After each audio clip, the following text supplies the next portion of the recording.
Hello and welcome. You're watching Good Morning India. I'm Gargi Rawat. Stay with us for all the news you need to start your day with. Up ahead, we'll get you the latest on the situation in Sri Lanka. Also, the UP top cop is removed and more evidence of long COVID. Let's take a look at the headlines we're tracking. The Sri Lankan President Gotabaya Rajapaksa has declared that he will appoint a new Prime Minister and cabinet this week. The army and police have been allowed to shoot at sight at those violating the curfew. The Chief of Police in Uttar Pradesh has been removed from his post for allegedly disobeying orders. The Director General of Police, Mukul Goyal, has been shunted now to an insignificant post.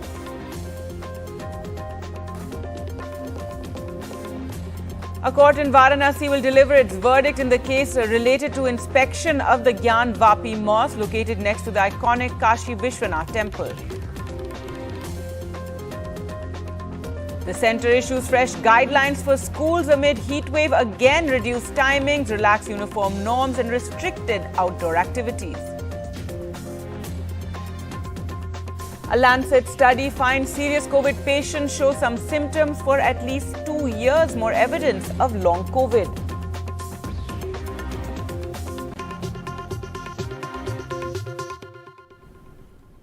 Our top story now, the Chief of Police in Uttar Pradesh has been removed from his post. The state government announced this yesterday, declaring in a statement that was not taking interest in work and was disobeying orders. Now, Director General of Police, Mukul Goyal, has been shunted to an insignificant post. The Director General of Civil Defence Department is what the statement has read. For now, Additional Director General of Police, Prashant Kumar, has stepped into his shoes. For more on this, let's go across to NDTV's Alok Pandey. And Alok, so what more can you tell us about this, sudden removal of the top cop? And it seems that this is news that had been there for some time, that the Chief Minister wasn't very happy with him? Well, I think I have to say that for us it was unexpected. That while, all of this, that the Chief Minister was unhappy, etc., seems to have now been pushed forward as a narrative only yesterday, because till before that there was no hint, so to say, that the DGP was not performing, that the DGP was not attending meetings, that the DGP was not obeying orders. And this is the DGP of India's most populous state, mind you, and somebody who was chosen after a selection process last year, and somebody who was at the helm for a year. And the removal was sudden, it was unexpected. And to get a message on a government WhatsApp group saying that the man is not performing, he's not obeying orders, and, that's why he's being shunted to a relatively insignificant posting was a bit of a surprise. But those in the know, like you said, do seem to suggest that for the past month or so, we have not been going to meetings. There is one other version going around that he wasn't invited to them at all. So perhaps the Chief Minister was not happy. Either way, it is a bit strange for things to play out like this. We are not talking about an inspector or a constable rank police official here. We are talking about the Director General of Police of a state like Uttar Pradesh. But yes, he has been removed. We don't know whether he will take up his new posting given the way in which he has been sacked from the top job. There's been no reaction from him at all, and I have to point out that in the year that he was at the helm, I hardly saw him give any interviews, etc. So he was not really, into a lot of publicity. But one waits to see what he has to say about all of this. You're right, Mr. Prashant Kumar, who is the Additional Director General of Law and Order. He will temporarily fill in Mr. Goyal's shoes right now. And one waits to see how this pans out further. But this is what it is. Mr. Goyal is a 1987 batch IPS officer. And he was appointed last year after he came back from Central Deputation. So this move, Alok, you're saying has created quite a lot of shock? Surprise for sure. Because till yesterday, nobody thought that the DGP is going to be sacked like this, and then it happened. And like I said, the way it was done, generally what happens to the senior official is even if somebody is unhappy with that person, you get like a normal governmental message because the gentleman has been removed from his post and XXX has been posted in his place. In this case, we got a full message saying that he was not working, he was not obeying orders, he was not showing any interest in his work, and that's why he has been removed. And given that all of this has happened, one wonders what the officer himself will do, because he's been shifted to a different position, but after this kind of public maligning of his image, one waits to see whether he takes up the second posting or not. All right. Thanks so much, Alok, for joining us on this story coming out of Uttar Pradesh.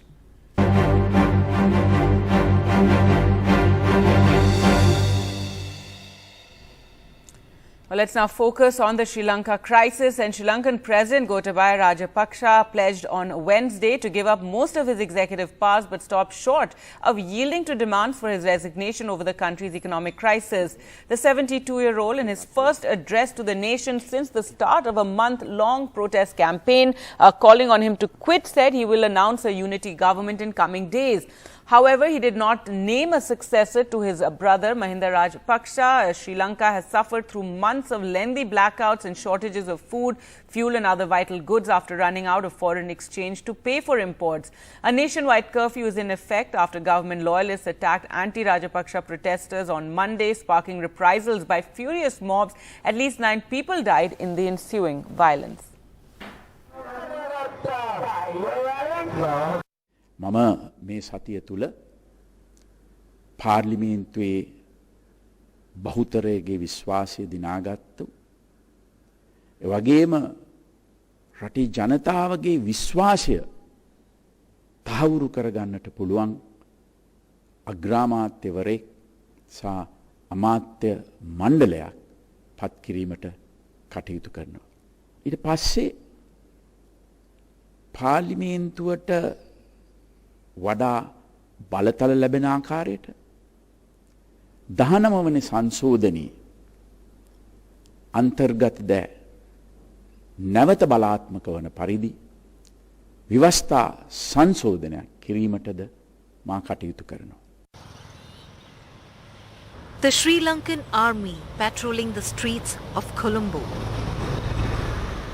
While an eerie calm descended across the island nation, protesters in some places shouted anti-government slogans while also feeding the hungry and providing medical assistance. You can see my hands are all injured due to these problems. So you were in the hospital? Yeah, we was in hospital. And you are back here? Back here to help, and we are on the protest from the day of first to end. Don't know when it will be finished. While on one hand we saw young enthusiastic crowd taking part in the protests, several of them were seen waiting outside fuel stations. Can you tell us how long have you been waiting in this queue? 4 hours, ma'am. Tell you there is a shortage of fuel? Yeah, ma'am. Fuel is too much late. Maybe only one set is open here now. Okay. Other set is not open. How many hours do you spend at a Yeah, at least more than about, we have to spend about 3.5 to 4 hours time. Okay. Yeah, to fill the petrol. Over 100 police personnel stood guard a few meters away from President Gotabaya Rajapaksa's official residence. The police officers and the army formed a human chain behind these barricades, facing the posters that read, "The corrupt government should go." Here, the protesters who were injured by Rajapaksa's supporters set up tents as they continued to demand Gotabaya Rajapaksa's resignation. You all have built this Gota Gogama once again. No, this is not the place. They were burnt in front of some of the places there, and we will not allow them to break this and fire. And some arts were burnt, and we rebuilt it. Those. I vehemently condemn the state terrorism perpetrated by this government. However, I don't condone violence. Barbaric acts should not be repelled or replied by similar barbaric acts. With the cabinet being resolved, this is after Mahinda Rajapaksa stepping down as the Prime Minister. The chorus is only growing bigger for the resignation of Gotabaya Rajapaksa. In fact, the country is sinking in multiple issues. We continue to see people standing in long queues outside fuel stations. There was no fuel today when we saw and reported on ground. We also saw several people waiting in long queues outside cooking gas centers. There is no cooking gas available. In fact, those who were were injured right outside. This is the old parliament. During the clash between the anti-government and the pro-government protesters, they have come back to the protest site. They say nothing can stop them. They will continue this particular protest until Gotabaya Rajapaksa steps down. In Colombo, with camera person Govindmurthy, Shrija for NDTV. Well, to talk more about the situation in Sri Lanka, we're now joined by Nuzli Hamim, a youth activist from Sri Lanka. Thank you so much for speaking to NDTV.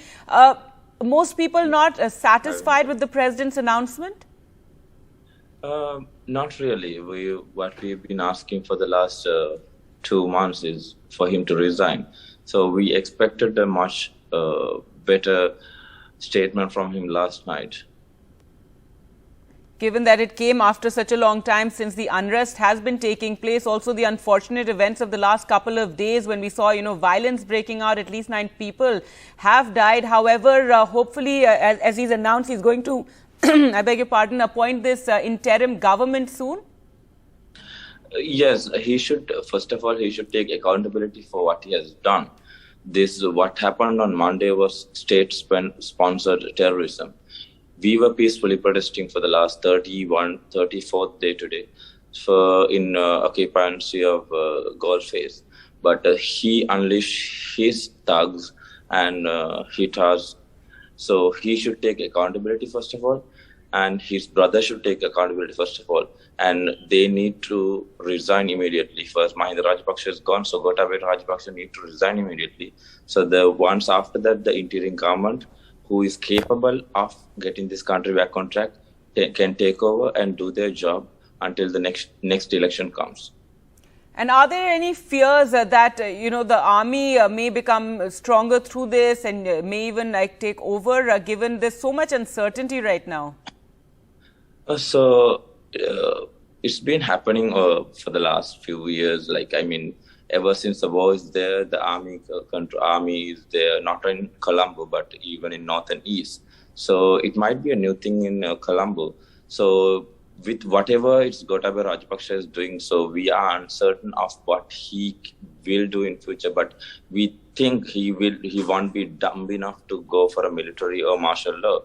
But hopefully he will listen to the people. He hasn't been listening to the people for the last few months. Hopefully he will listen, he will resign immediately so that people can settle and people can, the Sri Lanka can go for a better economic solution as soon as possible, because we need that right now, because we have hit rock bottom. Rock bottom. And what is the situation now on the streets? We believe there are these shoot-at-sight orders, but yesterday, as we saw through our reports, that people are continuing to protest peacefully, though, and there's a huge amount of security around the president's residence. So what we've been doing for the last 2 to 3 months, as I told you before, is peaceful protest. They initiated violence, and some of us were actually you can't say it's retaliation, it's saving your life. So if you call that as the clash of anti-government and pro-government, that would be really wrong. So what happened was the pro-government hit us, and in order to save some of our lives, some of us had to hit back. That's what happened. But if government is telling the people, you have been acting violence, that's totally on them, because the people were always calm and peaceful, and they have always been like that, and they always will be like that. So this shoot-at-sight order was something to protect himself and his family until everything settles down. But as far as we're concerned, people are very peaceful all these days, and people will be peaceful hereafter as well. Right. Finally, these visuals of armored vehicles on the streets there is quite something to see. And so you said you've hit rock bottom there in Sri Lanka. So are you hoping in the coming days things will look up with the president announcing the appointment of an interim prime minister soon? I hope, first of all, he needs to resign. Yeah, that's what we are requesting. And another interim government can come up, and it's not a 100-meter sprint that the economic crisis is not going to be solved that easily.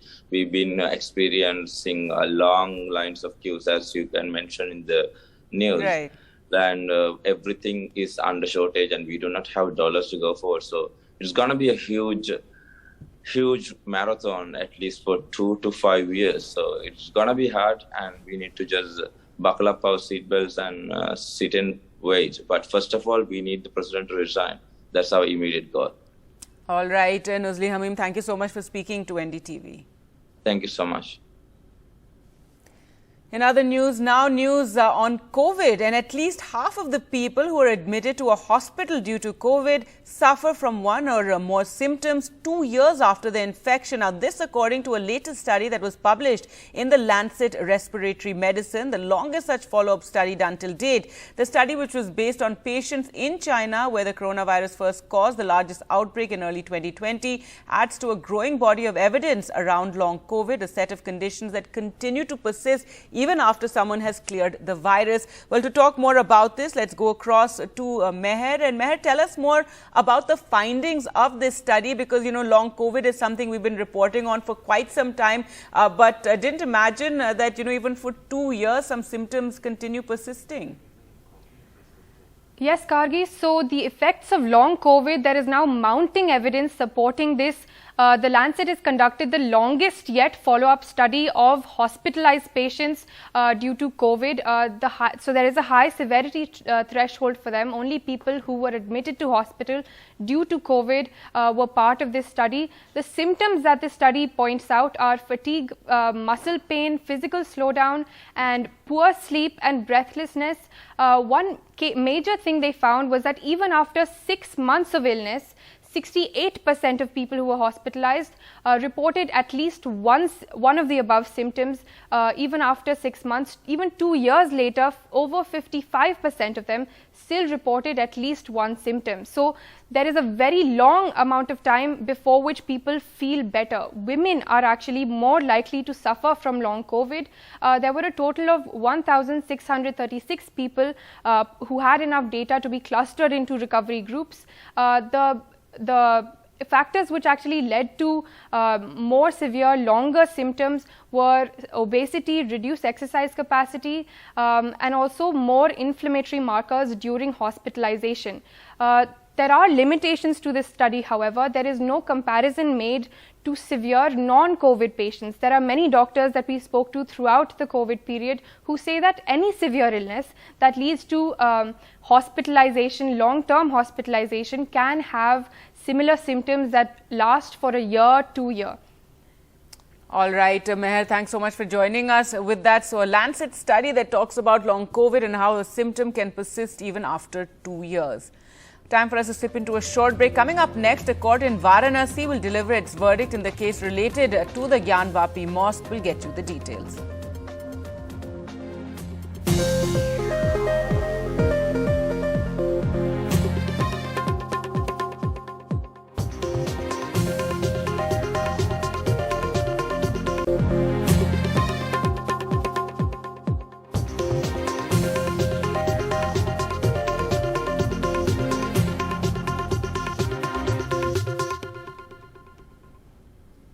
Welcome back. A court in Varanasi will deliver its verdict today in the case related to the inspection of the Gyanvapi mosque located next to the iconic Kashi Vishwanath temple. Now, the court had ordered an inspection in April this year on petitions of 5 Hindu women who are asking for a year-long access to pray at a Hindu shrine behind the western wall of the Gyanvapi mosque complex in Varanasi. The survey started last Friday but has not been fully completed because of a dispute over videography inside the mosque. The caretaker committee of the Gyanvapi mosque and its lawyers have said they are opposed to any videography inside the mosque, but lawyers for the petitioners have claimed they have the court's go-ahead. NDTV's Alok Pandey spoke to the lawyers involved.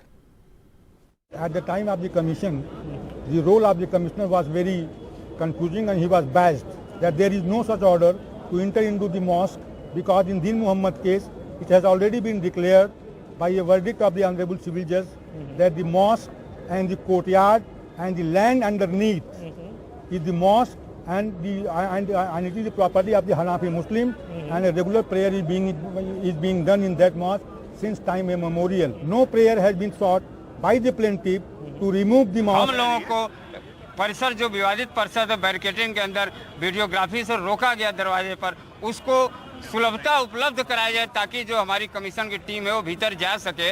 Illegal जब हमारी श्रृंगार जिसका हम लोगों ने मांग किया है वो चीज़ें तो वीडियो रिकॉर्डिंग का और कमीशन के बाद ही तो स्पष्ट होगा कि जो हमारी मांग है वो सही है कि गलत है। बिना जो है कार्रवाई के आप कैसे मान ले रहे हैं कि आप कह रहे हैं कि गलत है। कोई प्लेसेस ऑफ एक्ट जो है वहाँ जो है लागू नहीं होता है, क्योंकि भी डिसाइड ही नहीं है कि मंदिर है कि मस्जिद है। आप कह रहे हैं कि मस्जिद है, हम कह रहे हैं मंदिर है।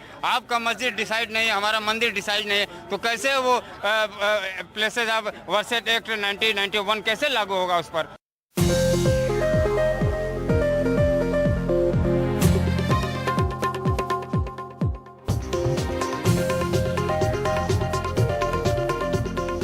We're now joined by Shrija from Colombo in Sri Lanka. Shrija, what's the situation like this morning? What has been the reaction to the President's announcement?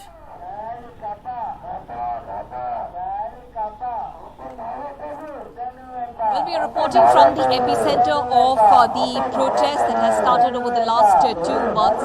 But however, after the announcement which was made late last night by President Gotabaya Rajapaksa, where he went on to say that he will be forming a cabinet, he will also in fact be in terms of he'll be announcing a new prime ministerial candidate. But still things have not settled down here in Colombo, because this is what you see on your screen. The protest is continuing here, and there are over 500 people. Now, of course, the numbers have come down, but these are the people who have continued to remain, in terms of the protest. They've had clearly sleepless nights. They've been, in fact, staying right here over the last 2 months. And of course, if I could go across to a few people here, to understand in terms of what really do they make of, President Gotabaya Rajapaksa's announcement. Yesterday, Gotabaya Rajapaksa had announced saying that he will be appointing a new Prime Minister. By this week, they will be forming a new cabinet. Yes. This entire protest started because, demanding, the bone of contention has always been demanding his resignation. But that's not happened. Instead, he's come out saying he will be forming a new cabinet. What is your reaction to his announcement? We are waiting for actually what he doing. We don't know actually. We know very well who is the Gotabaya Rajapaksa. Now he can't give to us anything showing that thing. We are waiting what he doing. We want resignation of Gotabaya Rajapaksa. So will you continue the protest? Yes, absolutely yes. Can you explain to us about, we see the economic crisis that we're talking about, the foreign reserves have, completely plunged to a new low. We're also looking at a situation in terms of the political crisis, constitutional crisis is still continuing, because this is what we are witnessing here. The Sri Lanka's uprising. So for you as an individual, as a taxpayer citizen, how difficult has it become? Very difficult. We can't explain now. You can see the country is going, what's going, and also the tourists not coming to Sri Lanka, and also we are suffering a lot of things. You still face the shortage of essential commodities or fuel for that matter. Do you face that? Yes, of course. We have vehicles, and we all have vehicles. If we have money, but the thing is, if we are paying money, we can't take the fuel. So there's shortage of fuel. So these are basic essentials that are, running short of as far as Sri Lanka is concerned. And this is what we found out, especially speaking to the protesters and some of the citizens here in Sri Lanka. Listen in. The Sri Lankan army patrolling the streets of Colombo, while an eerie calm descended across the island nation. Protesters in some places shouted anti-government slogans while also feeding the hungry and providing medical assistance. And you can see my hands are all injured due to these problems. So you were in the hospital? Yeah, we was in hospital. And you are back here? Back here to again to help, and we are on the protest from the day of first to end. Don't know when it will be finished.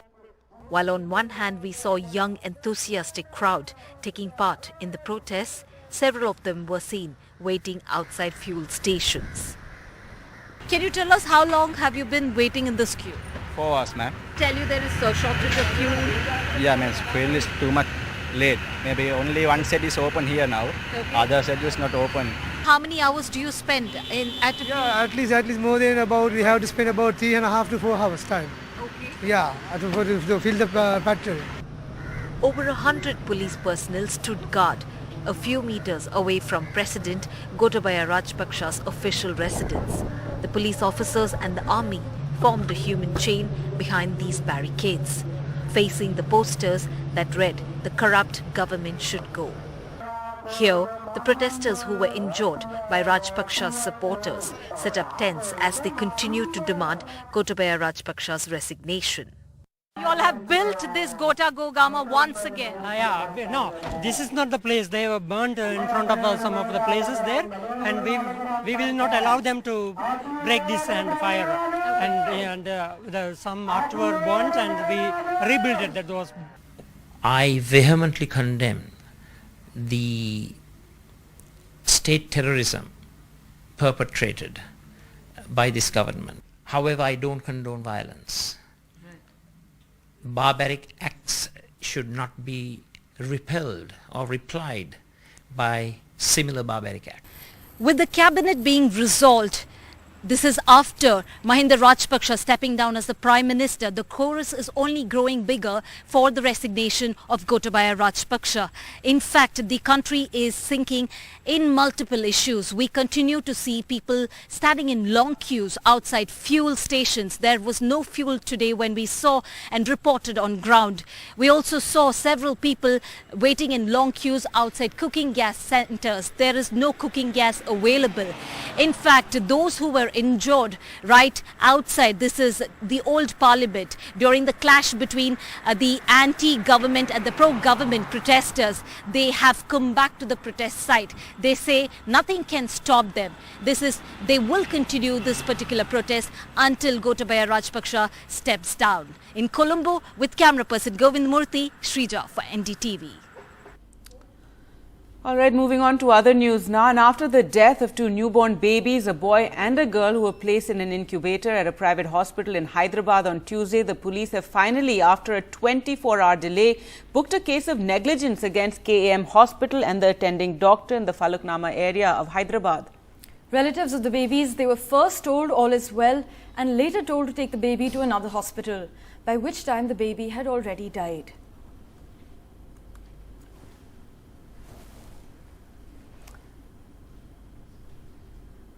All right, a very disturbing case there, Parma. The bodies were handed over to the parents but had burn injuries. So the police now finally investigating this matter. Welcome back. News now from Uttar Pradesh, and the chief of police in UP has been removed from his post. The state government announced this yesterday evening, declaring in a statement that he was not taking interest in work and was disobeying orders. Director General of Police Mukul Goyal has been shunted to an insignificant post, the Director General of the Civil Defence Department statement said. But for now, the Additional Director General of Police Prashant Kumar has stepped into his shoes. Alok Pandey joins us for more on this story. Alok, really, surprising. Usually, even if a top cop is removed, there's some story that comes along with it. But in this case, the statement says that, the government not happy with him. Well, you're absolutely right.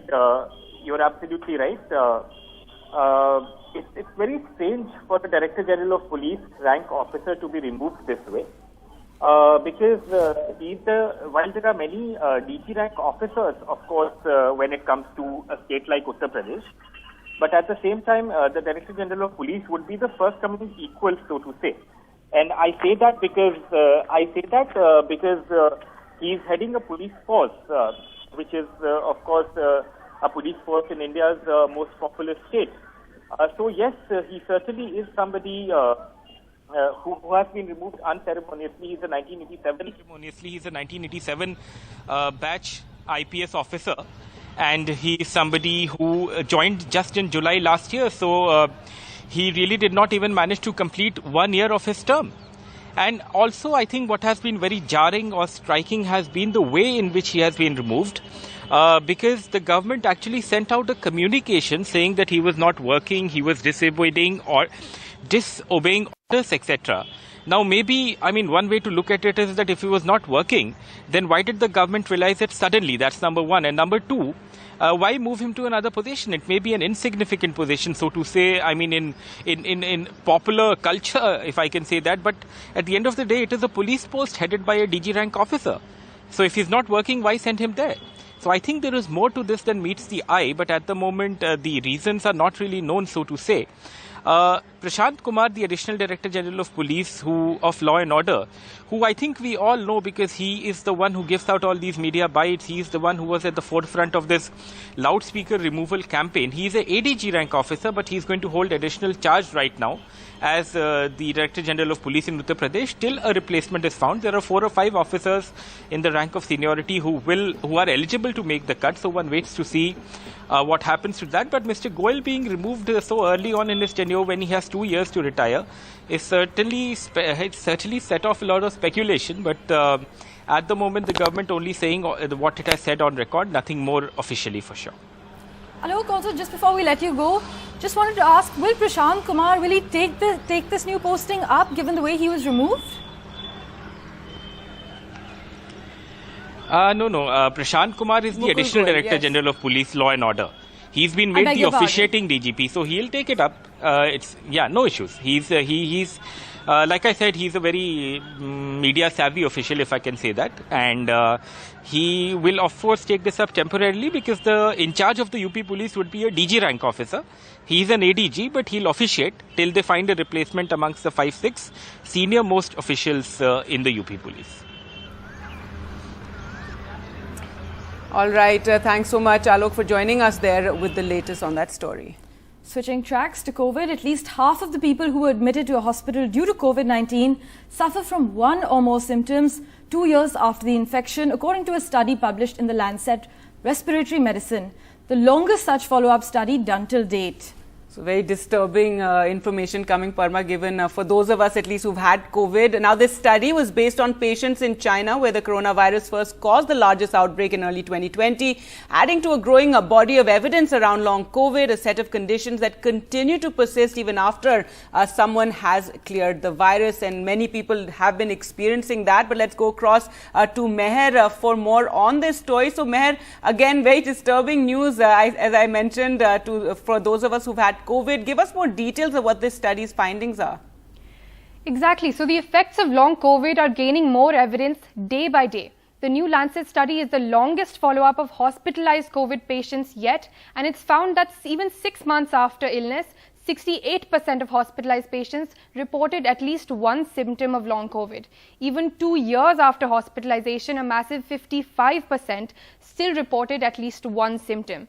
The symptoms we're talking about are fatigue, muscle pain, physical slowdown, poor sleep and breathlessness.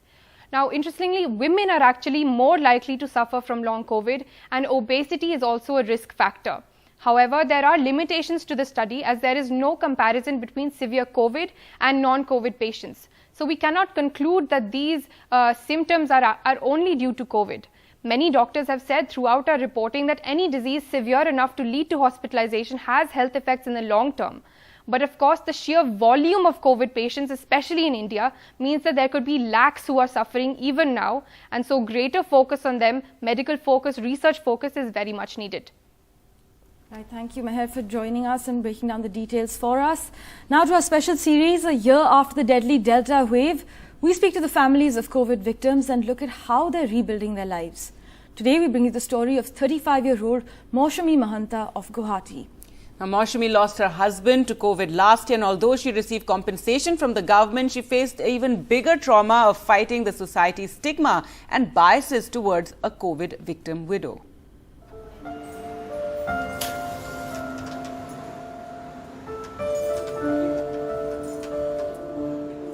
Maushami Mahanta is seeking divine blessing.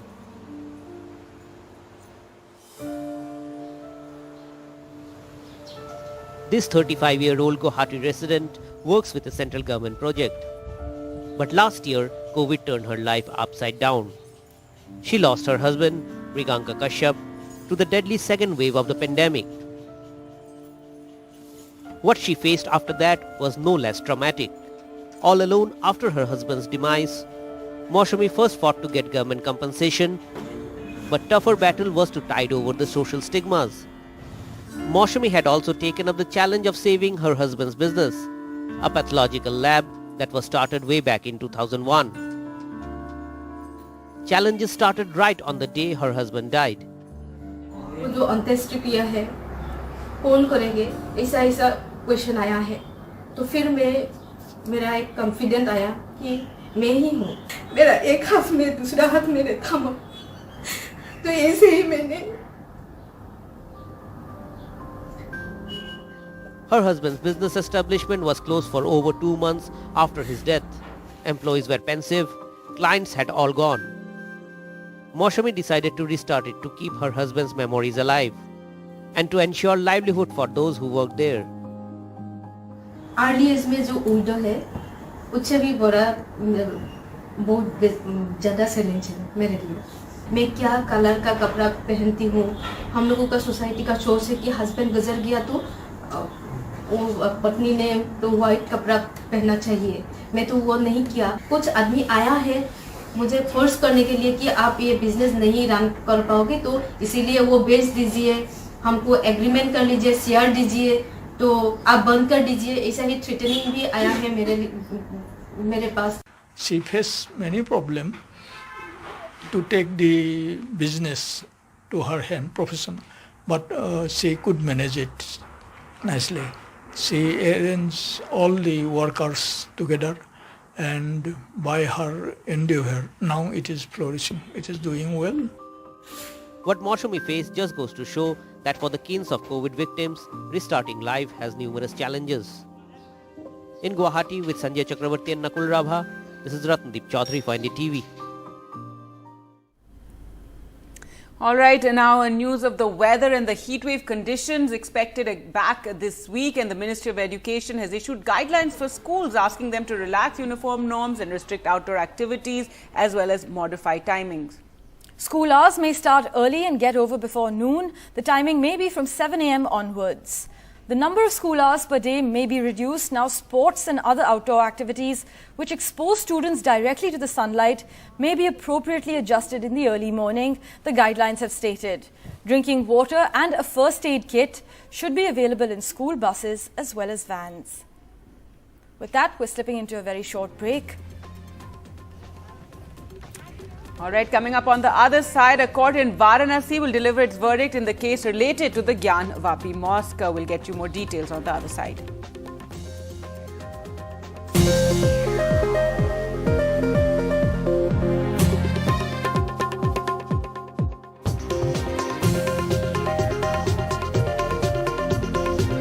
Welcome back, and it's a bad opening for the markets. This morning, stocks have dropped and the rupee has slumped to a record low. The rupee opens at 77.52 to the dollar, slumping to an all-time low. Markets also opened deep in the red this morning following weak global cues. The Nifty opened below 16,000. The Sensex dropped by 800 points on opening. The Nifty is below 15,900 for the first time since March, and inflation numbers, remember, are expected today evening at around 5:30 p.m. So bracing for more bad news there.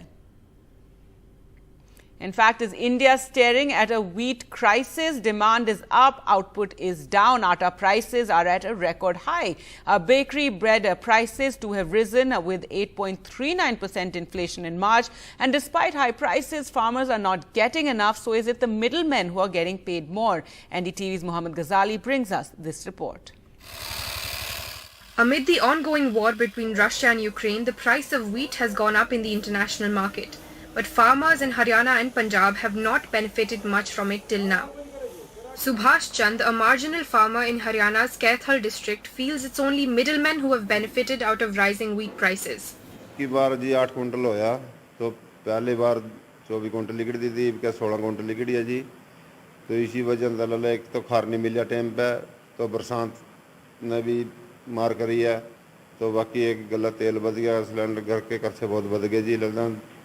तो इस सरकार को support कर रही है ललिता कणक को, ललिता मारे को लले मौजा नहीं दे रही है, कम से कम 500 रुपये मौजा देना चाहिए। Despite anticipation of a hike in wheat prices, the majority of the farmers may not be able to hold back their produce because of small land holdings, poor financial conditions, and absence of their own godowns. But a fall in production and stocks of wheat has led to increasing prices of flour. The All India average retail price of wheat flour was 32.78 rupees per kg on Saturday, 9.15% higher than the price a year ago. Average wheat flour retail price was the highest in Mumbai at Rs 49 per kg, followed by Chennai at Rs 34 per kg, Kolkata at Rs 29 per kg, and Delhi at Rs 27 per kg. As per Food Ministry estimates, wheat procurement during the current Rabi marketing season is likely to be 195 lakh tons, significantly below the government's initial procurement target of 444 lakh tons and last year's actual procurement of 433 lakh tons. The rising price of atta has also led to the price rise of bakery products. थोड़ा फर्क पड़ा है पहले से, 1 रुपये और 2 रुपये kilo का डिफरेंस है पहले राज के रेट में। ये चीज़ तो सभी महंगी हुई है, उस हिसाब से गेहूँ भी महंगी है, गेहूँ महंगी होने से आटा भी महंगा है। पहले 320 की 10 किलो होती थी, अब 340 रुपये की 10 किलो है। देखो गेहूँ का रेट इंक्रीज़ हुआ, जैसे आप सबको पता ही है। गेहूँ का रेट इंक्रीज़ हुआ तो बेकरी में तो मैदा यूज़ होना है बनने में, ब्रेड्स वगैरह जैसे भी हैं। गेहूँ इंक्रीज़ हो तो प्रोपोर्शनली मैदा इंक्रीज़ हो गया। अब जो मजबूरी हो गया तो एक आइडिया से कंपनियों ने बढ़ाए 5-5 रुपये ब्रेड, तो जैसे हमारी मैन्युफैक्चरिंग है तो कंपनियों के बाद हमने भी वो स्टेप लिया कि 5-5 रुपये बढ़ा दिए जाएँ। कब तक हम लॉस में काम करेंगे? The fall in production of wheat is going to impact the price of packaged food as well in the coming days, as the union government has cut the wheat quota under the PM Garib Kalyan Yojana. It will also have to monitor the price of flour in the domestic market to control inflation. With Mohammad Ghazali, Meher Pandey for NDTV.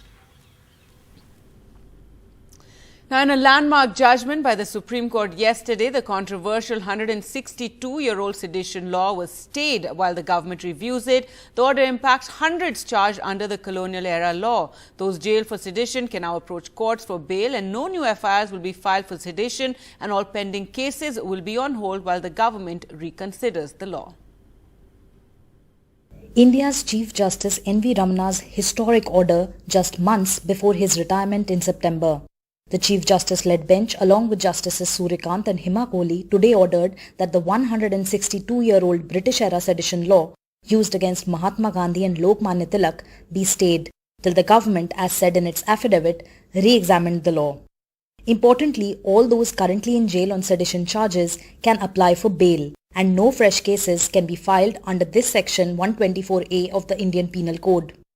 Solicitor General Tushar Mehta argued vociferously in court today against the sedition law being stayed. He said that future sedition FIRs should be allowed, but after scrutiny by SP-level police officer or above. On pending cases, courts can be directed to expeditiously consider bail.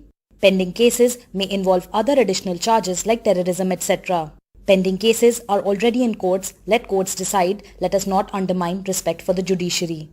The petitioners, including a retired general, the Editors Guild of India and TMC MP Mahua Moitra's lawyers, argued against the centre's stand, saying the law must be struck down by the court or put in abeyance. Unusually, the bench then got up and held private discussions for half an hour, returning with their historic order, staying a law which had been used mainly against opponents of governments, state and centre. With the Chief Justice saying, it is clear that the centre agrees that rigors of sedition are not in tune with current situation. The law was intended for when the country was under colonial law. The court has to maintain civil liberty and sovereignty of state, which is a difficult exercise. It will be appropriate not to use this provision of law till further re-examination is over. All pending proceedings to be kept in abeyance. Those who are already in jail for sedition cases can approach courts for bail. If any fresh cases are filed, concerned parties may approach court and court to expeditiously dispose those.